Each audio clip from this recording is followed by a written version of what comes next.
Welcome to Yankee Chronicle. I'm your host, Abby Peel, and we are again coming to you from the Lake Sunapee Protective Association, where they are working to maintain the pristine beauty of our lakes and watershed. Today, we'll hear from Peter Anderson, an abstract artist. He will introduce us to his work based on maps now hanging at the Fleming Center at the New London Barn Playhouse. Stu Greer from LSPA will tell us more about why the Let's Be Clear campaign is essential. Jim O'Hara will introduce us to the Boys and Girls Club program in New London. And we'll close with Nancy Allenby and friends describing the CARS program that provides automobiles for people in need. Don't go away because you won't want to miss this week's edition of your Yankee Chronicle.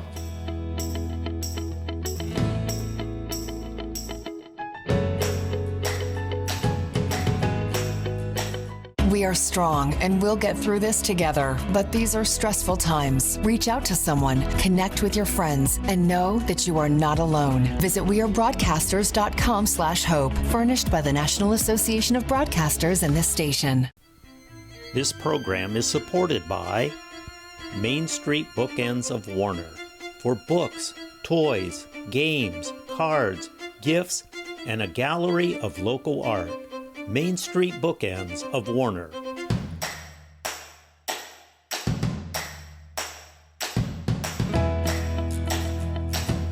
I'm Abby Peel. Welcome back to your Yankee Chronicle. The Center for the Arts mission is enriching lives and building community through the arts. One of their efforts is the micro galleries around our community. Now hanging at the Connolly Gallery in the Fleming Center is the work of Peter Anderson. Let's meet the artist.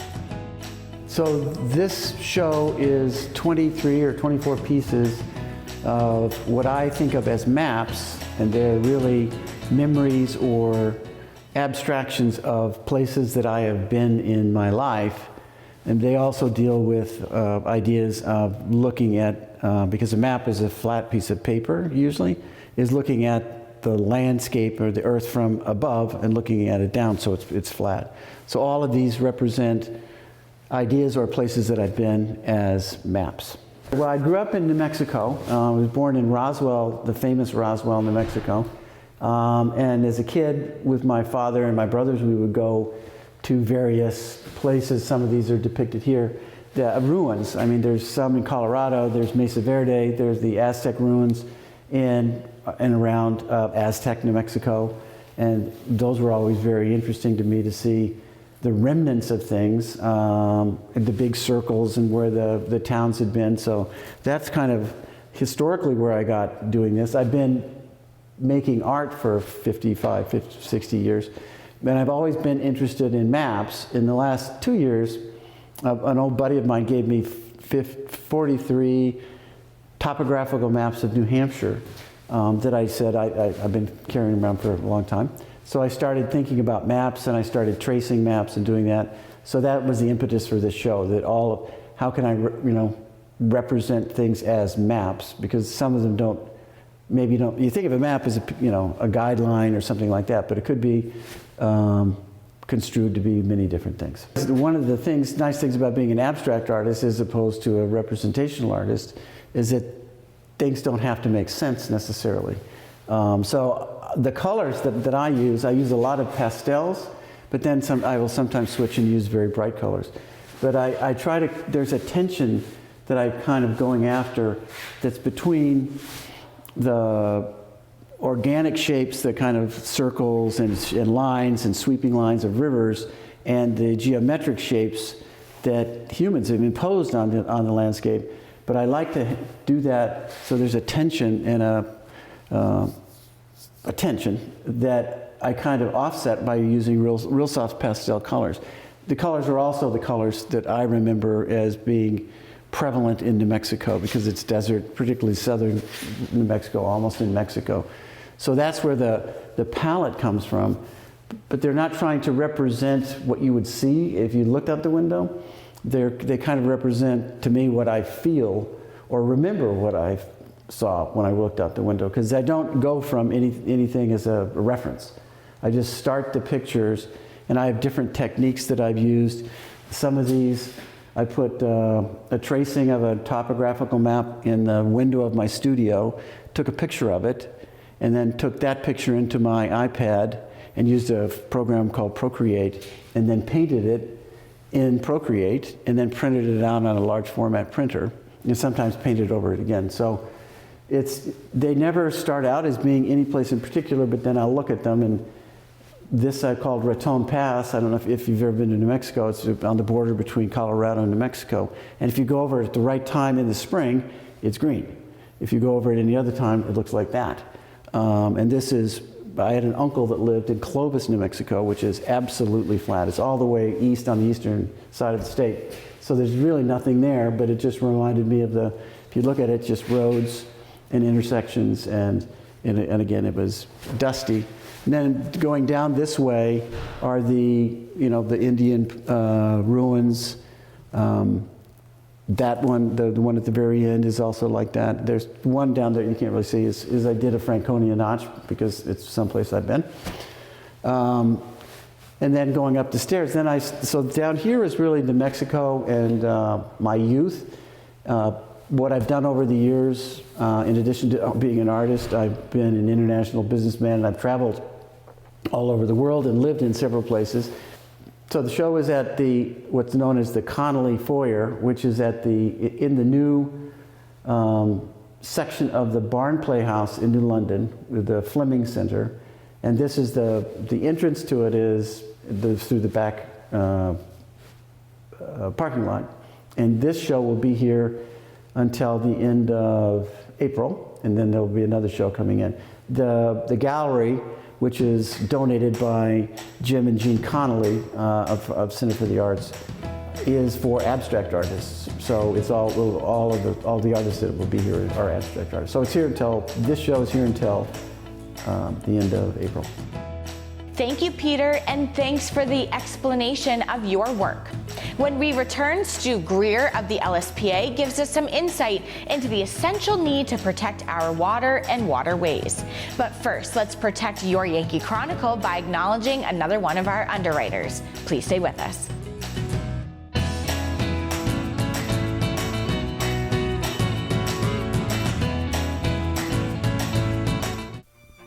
This program is supported by H.R. Clough and Kearsarge Heating. Their full-service model offers oil delivery, propane, motor fuels with design, installation, service, and maintenance of all types of oil, gas, and alternative energy systems, as well as air conditioning, water conditioning systems, and backup generators. Their highly trained and friendly staff will assist you throughout the process of buying, installing, and servicing a full line of energy products. H.R. Clough and Kearsarge Heating.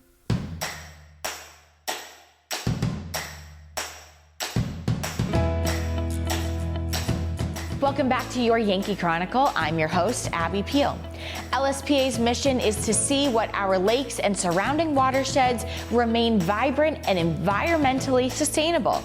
To that end, they embarked on a campaign called Let's Be Clear that encourages responsible practices. Tell us more, Stu. LSPA's mission is devoted to the environmental quality of the Lake Sunapee watershed. It's been around for 125 years. A lot has happened in that time, but the original mission statement is as relevant now as it was back then, which is rather amazing. What is a watershed? A watershed is an area within which all the water flows down to a basin. And so if you think of it in those simplified terms, watershed is kind of easy to understand. There are 6 towns in the Lake Sunapee watershed. The best way to visualize the watershed is to go to LSPA in Sunapee Harbor and look at the table that shows you exactly what a watershed is and has features and functions to allow you to understand how the water runs in from different areas, the streams, sunken ships. It's really quite fascinating, and I'd encourage you, if you go, bring your kids to operate the table and bring your neighbors. It's really, really impressive. It's about 47 square miles in size, and it includes 13 lakes and ponds in those 6 towns. So the LSPA as an organization is focused on that watershed, and I'd go a little further and say not just the watershed, but the towns in the watershed, because the practices are going to be the same regardless of whether something is on one side of a line or another. The Watershed Committee, which is made up of volunteers and a few staff members of LSPA, but primarily volunteers of a very diverse group of individuals from the watershed. They're not all from Sunapee, not all from New London. They're out in Springfield and Sutton and elsewhere, but it's a diverse group. Many of whom were not involved in environmental causes before coming to the area and learning about what's important up here. And the Watershed Committee's charge is to move the LSPA Watershed Management Plan objectives forward. So to identify the tasks that should be priorities and to implement those tasks. So we got together with the committee and we identified two things that we should focus on. One of them was enforcement of existing zoning ordinances in some of the waterfront towns, New London, Sunapee, and Newbury to start with. And the other was to provide a public awareness campaign, because one of the most important things to change the trend of declining water quality in our watershed is to have individual behaviors change. If we don't do that, then our water's really in trouble. Some of the causes of water quality decline have to do with things like phosphorus and salt and other substances running off into the lake. For instance, 80% of the phosphorus that runs into lakes and ponds is due to human activity. Things like construction, things like fertilizer on lawns, septic systems that aren't maintained, all create runoff of phosphorus into the lakes. What happens when there's excess phosphorus in a lake or a pond is you get cyanobacteria blooms, which is a toxic bloom that is harmful to people and to animals, and it can ruin lakes and ponds, make them unusable. And if lakes and ponds are unusable, not only do you not have the ability to enjoy the water, you have a problem with economic impact. The value of property is directly related to how clean water is. And so we're hoping that with the public awareness campaign, if people aren't just concerned about the environmental quality of the water, we hope that they're concerned about the economic aspect that directly affects everybody. The economic value of an area is primarily reliant on the tax base of property, and it's property in the whole town. And so if you don't have the tax base there, you're not going to have the services, you're not going to have schools, and your property value is going to go in a downward direction pretty quickly. So there's a number of things that individuals can do to help preserve the quality of water in our watershed. Eliminate the use of phosphorus-free fertilizer. Don't apply it within 100 feet of water. Use non-toxic pesticides and herbicides, which otherwise will run off into the water. Pick up after your pet. Maintain your septic systems if you have them. Get them pumped every 3 years. Get them inspected. If you have a lawn that goes all the way down to the water, plant buffers along the water's edge that'll help retain the water, help it soak in before it gets into the lakes and ponds. Don't feed the waterfowl. Want to reduce E. coli in the water. Cover bare soil with plants or mulch. Follow state and local tree cutting and construction rules. So one of the things we've been doing is we've been going out and talking to homeowners associations, lake protective associations, and civic groups about this public awareness campaign called Let's Be Clear. And we're happy to continue talking to more groups because it's important. We're all doing the same thing at the same time. So if anyone wants more information about this program or about contacting us to set up a presentation, they can go to lakesunapee.org and look up Let's Be Clear. Thank you, Stu, and to LSPA for your efforts to maintain, which many of us take for granted. When we return, Jim O'Hara will tell us about the Boys and Girls Club in New London. But first, these words from one of our underwriters.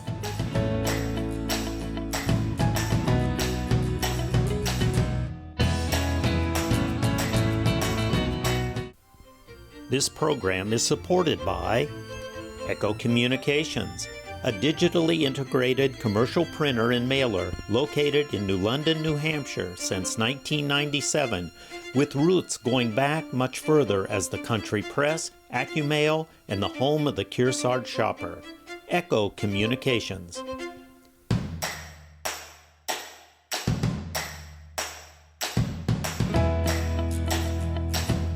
Welcome back to Yankee Chronicle. I'm your host, Abby Peel. It's tough finding childcare around here. Let's hear from Jim to tell us more. So the Boys and Girls Club, and an interesting fact about the Boys and Girls Club is we were the first Boys and Girls Club in the country to name ourselves, to add the title girls into our name, where previously they were boys clubs. And in 1983, we were the first organization nationwide to add girls into the title, allowing young ladies to join as full members. I mean, our mission is to inspire our members to be productive, caring, responsible members of their community. And it's our job to make sure that we give them the tools necessary to become that. Our sites all across central New Hampshire serve infants as young as 6 weeks old, all the way up to high school kids, 16, 17, 18 years old. And then at that point, we hope to shift them into becoming staff members of ours and young professionals. And it really, you know, the circle of a young person into a professional is really what we hope to achieve there. The activities that we do really run a wide range of after-school programming, whether it be arts and crafts and cooking and athletics, all kinds of activities that are both indoors and outdoors. A big emphasis of ours is to get kids outside and be active and healthy. I mean, we have a lot of programs that focus on those in very specific ways. A program called Healthy Habits is a national Boys and Girls Club program that we run at many of our sites. Teaches about nutrition and physical activity and really having that holistic approach to health. So in this area, we're new to New London, but we've been in Warner, Sutton, and Hopkinton for a long time now, and our sites in that area serve a few different towns. All members in the area, especially in the summer, we get kids from all over to come to our summer camps in those areas. Our website is a great resource for families to get involved. It very clearly lays out where we are, what communities, and what ages we serve. Scholarships are a big part of what we do because we recognize that childcare can be very expensive. And we do our best to keep those fees low with fundraising to offset those costs as well. Scholarships are available to anyone and everyone that attends the Boys and Girls Club. The majority of our scholarships are income-based, and we also accept New Hampshire Child Care Scholarship, which is a state-funded program through the DHHS. Our summer camps are a very popular thing and a very important thing that we do. When schools let out, families still need care, and it's a great opportunity for those kids to get out into their community and have a great time throughout the summer, swimming, playing on playgrounds, sports, cooking, all kinds of activities. We generally open our summer camps that first day after school lets out, and we run all the way through the summer. A typical summer for us is 10 weeks long. And we like to go right up until school starts again in the fall. We do have availability in most of our camps now, and the best way to find out if there's space in your area is to go to our website at nhyouth.org. yankeeyouth.org. Our organization does a lot of fundraising to help offset the costs and keep our weekly fees low for families. We have a number of events throughout the year that take place in Concord and all areas around. We're also over in the Lakes region and have some great events over there. Golf tournaments and breakfast fundraisers, and the duck drop is one of our favorites as well. That's in this area. We also have the Taste of Concord, which is a fall fundraiser every year where restaurants from all over central New Hampshire come and participate and serve some of their wonderful food to the community. And so the restaurants come and provide their unique food, and they really put on a good show for that event. And it gets our organization out there and does a great job raising those necessary funds to keep kids involved that really need us. We accept volunteers throughout the year at all of our sites, really. Anything from that person that really enjoys gardening to come out and help the kids plant the tomatoes in the spring, all the way up to helping us run that Healthy Habits program, or our triple play program where they get to get outside and play ultimate frisbee and kickball and all the good stuff that we all played as kids. That it's really nice to have those members of the community come out and be a part of our organization as well. But for any information on volunteering or fundraising or availability at one of our camps, our website is a great resource for that, a great starting point, which is nhyouth.org. And our main office phone number is 603-224-1061. We're happy to answer any questions that you may have and how we can get you involved with the Boys and Girls Club. Thanks, Jim, and to those that make the club possible in our area, like North Cape Design Build and their partners that do the annual duck drop at Mount Sunapee. When we return, Nancy Allenby and friends will tell us about a program to provide cars to people that have a need. Let's now take a break for a few words from another business that underwrites your Yankee Chronicle.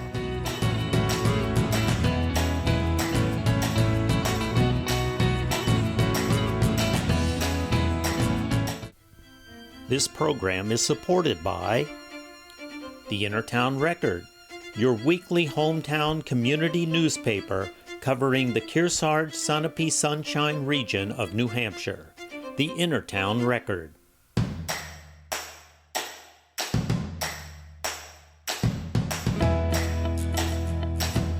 Welcome back. I'm Abby Peel. The CARS program is a service to provide transportation to those in need. Let's hear more. Thank you, Abby. We'd like to introduce you to some people this morning that are here from a new program called Cars for Kearsarge.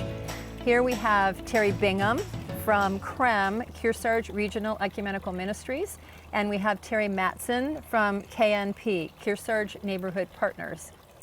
Now, these two local organizations, CREM, Kearsarge Regional Ecumenical Ministries, and KNP, Kearsarge Neighborhood Partners, have joined forces on a much-needed new venture to help folks in our community access transportation. Both organizations are volunteer-based, and both organizations help people in our community find resources to address a variety of needs. Dependable, safe transportation continues to be one of our region's biggest challenges. Both CREM and KNP frequently run into households who fall into crisis time and again. They know that those families would have a much greater chance of success to get solidly back on their feet if families had access to transportation to get to work, to access health care, and to get to social services. Recognizing this huge need for reliable transportation, volunteers from CREM and KNP put their efforts together for a new partnership called Cars for Kearsarge, Paving the Road to Independence. This partnership has three goals. The first goal is to obtain reliable used vehicles gifted from community members that can be transferred to people in need. The second goal is to help people buy solid, affordable used vehicles either on their own or with help from Cars for Kearsarge. The third thing that we do is help people access dependable repairs on vehicles that they already have so that they can get back on the road. Here is Terry Matson from KMP and Terry Bingham from CREM, the two chairs of this new partnership, Cars for Kearsarge, and they're going to tell us more about the program. Terry Bingham, what are some of the things that make it especially necessary for people in our area to have a dependable vehicle versus someone who lives in, say, a more populated region? Well, actually, that's an excellent question, because really what happens is affordable housing is more available in rural areas. Jobs, on the other hand, tend to be more available in cities and in towns, which makes walking to work not even a practical thing for anyone to be able to do. In addition, in areas like ours, in the Kearsarge area, there's no public transportation. Moreover, there's very, very limited taxi-type services like Ubers, and if there is any that is available, it tends to be quite expensive. We've even had someone tell us that they've paid $100 a day just to go back and forth to work to get someone to take them. And you can imagine that that makes it difficult for someone to be a reliable worker, may even make it difficult for them to keep a job, and it takes a tremendous amount of money away from their disposable income just to get back and forth from work. And I'd add too, it also makes it very, very difficult to try to even find a job, because most people want to interview in person. And if you can't get there, you're not going to be the candidate that's probably going to win. Can you tell us how someone would go about gifting a car to a neighbor in need? One of the ways is to gift it to our program for another neighbor in need. In addition, there may be people who aren't driving anymore, or may have a household where they're trying to reduce the number of vehicles that they have. This is another opportunity that they can have to gift a vehicle to somebody in the local community. And gifting and keeping the cars in our area right here is a really wonderful benefit. You know it's going to somebody in your own area rather than donating it to a more national organization. We have also partnered with some local garages, and all the gifted cars that we may receive will be checked out by one of our local partners, and they will determine whether it is a safe and reliable vehicle for a new owner. So if anybody knows of anybody who might have a vehicle, a car, truck, any type of vehicle like that, that they would want to gift to this program, please go to the Kearsarge Neighborhood Partners website or give them a call. I do need to point out one other thing though. Since the vehicles that are gifted are being directly given to the new person, the new owner, there will not be a way to value that as a donation. That they would be willing to donate or sell at a significantly reduced discount, please email for more information about how that vehicle could be transferred to a person in need of transportation in the Kearsarge region. Also, you can go to knpnh.org to make a cash donation to Cars for Kearsarge to help towards the repairs and the purchase of reliable used cars. Please spread the word and encourage your friends and family to participate in this exciting new community partnership to help our neighbors get back on the road to independence. Thank you, ladies. Give a ride and they go once. Give a car and they can go many places. If you have a vehicle, please consider donating it. You can check out their website for the most up-to-date information. Next week will be our last one here at LSPA, where they believe it is imperative that our personal actions and our community choices are informed by rigorous science. And we'll close with a replay of the Glean Kearsarge segment we did last fall. I'm Abby Peel. Join me again next week here at the Lake Sunapee Protective Association at the same time for another Yankee Chronicle.